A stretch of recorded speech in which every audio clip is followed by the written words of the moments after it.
All right, so for those not here, we've been talking about some of the challenges with networking. What I shared with the group is I'm going to kind of do a mini presentation I've done at some events on the do's and don'ts of networking.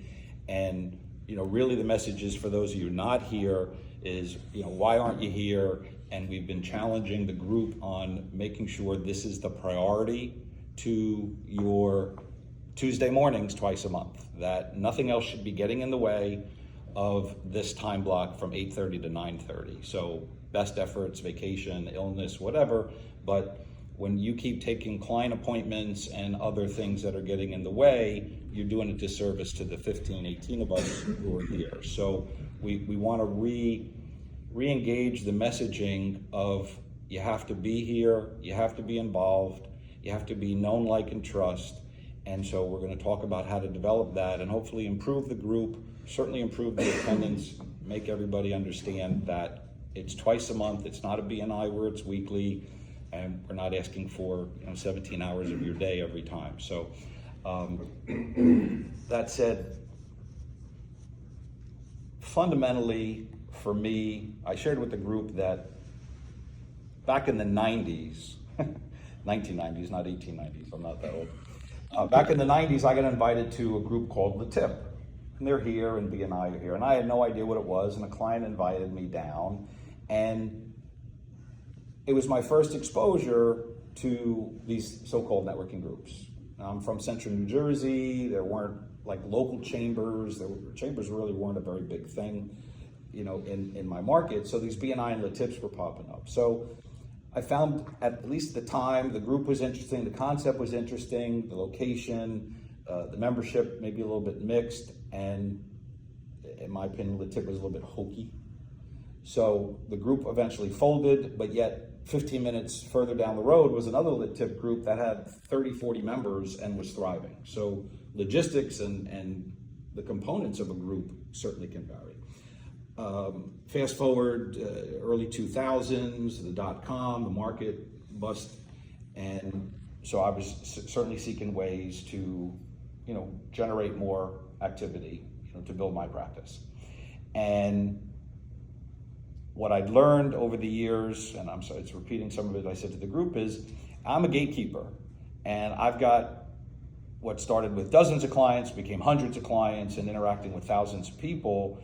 That it's not that I don't want business and a networking opportunity, but I'm a gatekeeper where I have business to give. And so the first line up here is never say no to an opportunity. Is there are thousands of other people out there doing what we do, plain and simple. What makes us unique is the relationships, your deliverables, walking the walk, not just talking the talk. And so in doing so, I valued the intent for me was to have Andrea call me to say, I need a plumber. I'm looking to buy a car. I'm trying to sell my house. I was the gatekeeper. She, as a client, would come to me and ask me for referrals. I got a guy. I should have branded that years ago. I was the I got a guy, right? It's all over social media, right? I got a guy, Florida got a guy. I'm like, that's what I did. So my value to my clients served twofold. One, they saw me as a person of value, not just their financial planner, where they could ask for offshoots, lawyers, accountants, other business ends, realtors, what have you. As well as my clients were a lot of those other people. So if my client's a plumber and Dawn's asking me, hey, I got a problem, I need a plumber. Well, not only am I solving Dawn's problem, I'm helping my plumbing client get business. So I became this conduit. And my value proposition as a financial planner was more than, there were 50 other financial advisors in my office, right? You don't work alone. There's other people in your, the people in the office next to me were my competitors. So if somebody's picking up the phone book and clicking dial to my office, what are they going to want to ask for me versus the other 49 people, right? And The firms I was with had 15,000, 18,000 advisors. So again, what differentiates yourself from the crowd is the value proposition of, I've got, and I'm using a dated term, I got a golden Rolodex. Now it's your contacts on your phone. Okay, Felicia, a Rolodex is a thing. So I had built the Rolodex where I could have the go-to people at my beck and call, so I can give them out, I could offer opportunities. And then as a client, I'm bringing them some businesses. So the never say no to an opportunity, you're in a leads group. We are all, quote unquote, your business partners. We're your sales and marketing team. That's what a leads group's supposed to be, is thinking of each other. We're not doing your business. I do my business. I do insurance. I don't do investments. I don't do testosterone replacement, okay? But I have a partner that when a client comes to me and says, do you do blank? I don't say no. I tell other insurance agents that don't do as much as we do. They might only do Medicare. They might only do life insurance. They might only do auto and home. But they get asked for, do you do annuities? Do you do disability? I'm looking for long-term care. So I tell the agent, don't tell them no, because they're never going to call you back. Once you tell your client or prospect no to something, the person that tells them yes is who they're going to call next time, not you. So think about that.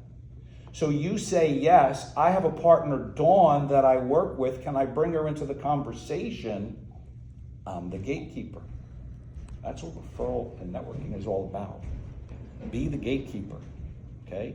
And then never say no to the opportunity, so they keep coming back and asking you. You know, I don't know anybody, you asked me the other day about the college planning, right? What was my answer? It was kind of yes and no. But I didn't want to tell you no, did I? I said, I don't really know anybody here, but I used to work with somebody in New Jersey. Do you want an introduction to them? Because I'm trying to help him solve his problem, so he doesn't have to go ask somebody else. But he's a friend, I'm trying to help him. Like, what do you need? He said, I'll find somebody local. I said, let me think about who I know down here, right? But I don't know anybody eminent at my fingertips, but at least I had a potential, hey, you want to talk to this person I used to work with in New Jersey, right? So again, I didn't tell him no. Like, I had to think about the process, okay? Are you an octopus in the networking sense of things is, what are your activities? An octopus is what? Has 8 arms, tentacles, right? They're doing different things. They can scratch this, and they could dial a phone, and they could pick up this, and they could do that. So in your abilities and efforts to network, what are you doing that's more than one thing? Again, from a sales and marketing standpoint, you're all here looking for business. You're all here looking to grow. So if you think about, the analogy I used to use is the Indian teepees. The teepee didn't have one stake in the ground. It had multiple stakes in the ground. Same thought here is, are you an octopus? What are you doing to generate activity? Leads group is one, showing up at other events, Facebook ads. We talked in the past about, what are you doing on social media, LinkedIn, Facebook? Like, what are the activities that make up your day and your routine that are going to generate people finding you, learning about you, knowing you, liking you, trusting you, right? I mean, I posted this morning. I'm sick of posting. It's tedious and it's tiresome. And my people are like, you have all these videos I sent you haven't posted yet. I'm like, oh, please, I don't want to have to post anymore, right? But then I listen to my podcasts and the business coaches out there, and it's like, I'm not known. I might have 5,000 Facebook connections and 7,000 LinkedIn connections, but am I truly known? I got honked at Saturday, driving. I got my magnets on my car with the Plan Man and the Weinstein Wealth, and I got a honk, and I look over, and it's somebody I know from the Boca Chamber I haven't seen in a while. She's like, I saw your sticker. I was like, I got to wave and say hello. I'm like, okay. That took 4 years for somebody that, or 3 years I've had the magnets, like somebody acknowledged They knew who I was from that, right? It was a relationship that I've had for 10 years. So if you think you're doing enough, you're not. You're not. And when you're giving up and tired, you got to force and forge through, okay? So you can't do enough. You just can't. You got to get out there as much as you don't want to. So let's talk about networking do's and don'ts. Again, it's just my perceptions, my tips. You take what you want from them. Forget that. That's what we are here. Generate inbound leads. Right? So solving problems. So I touched on this again. I've been talking about different things, and this is built for a different audience, and I grabbed it this morning, so it's not tailored for us. But never said no to the opportunity. I kind of touched on already. You want to be the center of influence. You want people coming to you. You want to have that value proposition. Again, terms I just said, gatekeeper, right? Never ever turn someone away. When I talked to the groups, I talked about building my own group, which is what I've done several times, okay? This Leads group's not mine, it's Delray's, right? But I'm putting it in my image, I'm putting my stink on it. The other groups aren't doing masterminds, they're not doing hot seats, they're not doing Vistage type stuff. You're welcome to go to those groups if that's not for you here. We've maybe scared a few people away, it's not what they wanted. But I want value to you for your time showing up. I want you to say when that alarm clock goes off at 6, I'm looking forward to this meeting because I'm going to learn something to implement in my business. I'm not just sitting there going, oh, I didn't get any leads today. But there's value in what we're sharing as a community here to work on your business. What did we do last week? I was in your office for 2 hours. He's meeting social media people. He wants to do this, he wants to do that. I'm like, ask them this, ask them that. This is what I'm doing. Like, we're collaborating, we're sharing, we're brainstorming. Like, as a new business, what are the challenges? And, you know, are you posting to Facebook? Did they tell you this about Facebook? You know, not just Instagram. What about setting up a YouTube page, right? We went on and on. Yeah. So we all bring experience. Share it. Help each other. Collaborate. Okay? Octopus. How many stakes are in your TP? If you only have one, your TP, you know, isn't going to, you know, stand. It'll get knocked over. So what are your activities in executing in your, sorry, my head's clogged. How many activities are you executing to generate business? Okay? Nobody wants to cold call. Dave, when's the last time you cold called for clients, right? Like, anybody cold call? Right? It's the easiest thing to do, pick up the phone, right? Dial away. Like, that's how I started my business. I literally cold called out of a phone book. And eventually, after 4 years of doing that, I'm like, I'm tired of doing that, right? Now with technology, you've got robos and AI and things you could be doing, but nobody wants to cold call. I cold call all day long for insurance business if I wanted to, right? I offer so much, you know, commercial, auto, home, like, I just go right down the phone book, but that phone's 1,000 pounds. I don't want to lift it, okay? Buying leads, anybody buy leads? Anybody generate leads? You're buying leads, but you're buying them or you're generating them through your SEO? Yeah. So you're generating, right? You're not buying yet. So I'm paying for it. Yeah, no, but that, yes and no, but Right. you're investing in the SEO, social media type of stuff to generate leads. Buying leads is you're calling a lead company, they're like, I want inbound calls, I want people fitting this profile, and they're physically giving you the lead. They've delivered it, you pay them a certain dollar amount. Again, think of this as, I'm talking to an insurance financial planning crowd, right? So what are they doing in their businesses in my industry? But you can curtail this, you know, to yours, okay? Direct mail, anybody do direct mail? Realtors do direct mail, right? Anne-Marie's not here, but they're putting out material constantly, very expensive, low results, you know, snail mail's dead. What's your natural market? Who do you go to? He's moved down from Boston. We talked about using his Facebook and putting stuff on his personal page, and the initial response was, well, everybody's up in Boston, right? I'm like, well, you got to develop your community here, but you want to leverage your community in Boston because I'm sure of the 1,500 people, some of them vacation in Florida, some of them are thinking about moving to Florida, some of them are going to see your material and think of somebody. So what are you doing to leverage your natural market? Networking groups, right? That's us. Referrals, Dave's 99% referral based. A lot of my business is referral based. If I'm not doing these other things, how am I getting my business? It's Andrea saying, I've got a new nurse and she doesn't have health insurance. Can you help her out? Right? That's relationships. More hands you shake, the more money you make. I said that to you the other day, right? You're like, should I go to this event? I'm like, you're new in town, bro. Like, you got to go meet people, shake some hands, right? More hands you shake, more money you make. You got to be known. You got to be seen. Got to be recognized. Hey, who's that guy, right? And so, I'll keep going. Strategic partners. In these groups, in your networking groups, you should have subsets of what I call power groups. Dave and I are in a power group, okay? Our businesses are aligned to work with each other. Yuri, Andrea, Christina can probably be forming a power group. They're in the same industry, they're not necessarily direct competitors, but they're running in the circles of the similar clientele that have these needs. Dave, myself, bringing in Pam as an estate planning attorney. Carol Ann, bookkeeping with a CPA. We're trying to get a CPA in a group. That's our power group. Those are our strategic partners. They're centers of influence, but our clients are all in need of these services. I'm asked all the time for a tax person, an estate planning person, right? So you're asked for things.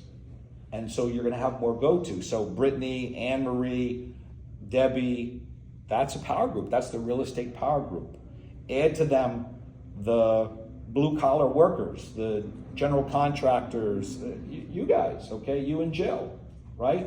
So you with the realtor coming into town, what did I refer to you? I got a friend moving down from New York, buying a brand new place, needs to do X, Y, and Z, which fits your mode, right? So realtors are massive centers of influence for us that could be referring to all these other offshoots. I just happen to have a personal relationship to bring in Jill and Stephanie for friends that are moving down here. That's a one-off. It's my personal relationship, but a realtor is moving people down there all the time. Did you have a realtor when you moved here? Yeah. Did you have a realtor when you moved here? Anybody here not have a realtor when they moved here? Okay. You came for college, right? Yeah. Okay. So 1 out of 10, right? But the point is, a realtor is a great center of influence, and so they can touch a lot of us, which is why there's such a strong seat here, okay? But you've got to leverage these relationships. I'm saying it to Anne-Marie, right? She's listening on the camera, like, you got to be here. You got to work the crowd. You got to get to know, be known. How many people have had one-on-ones with Anne-Marie, right? Okay, a couple of us.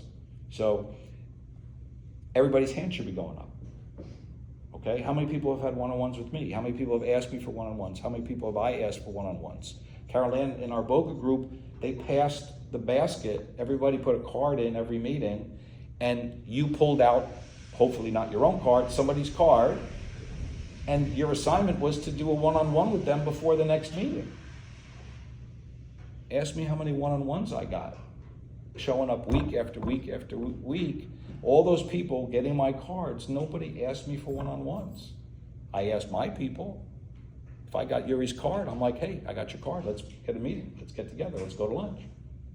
But the other end, nobody was calling me. So there's a disconnect. What's the intent of the group? I'm going to push you guys. We need to be leveraging one-on-ones. I said today, did you give? Did you get? Right?